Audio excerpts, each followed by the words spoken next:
Good afternoon. Yusek, what do you think of the proposed no work, no pay for all lawmakers, including senators and congressmen? Tinanong din po natin ng Pangulo kaninang umaga patungkol po dyan at sinabi po natin na ito'y panukala ni Congressman Sandro.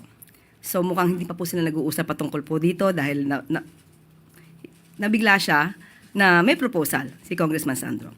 Pero ang sabi lamang po ng Pangulo, trabaho po yan ng mambabatas at hindi po siya makikialam kung ano po ang mangyayari kung ito'y magiging batas.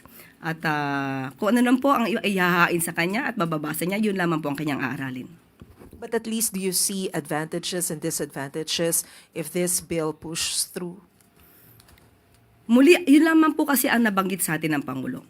Pero kung pag-uusapan po in general, maganda po ito dahil po para malaman naman nila na ang mga taong hindi natrabaho ay hindi naman dapat na makinabang sa pondo ng bayan. Pero muli, inulit natin ang sinabi ng Pangulo, hindi po niya saklaw ang paggawa ng batas.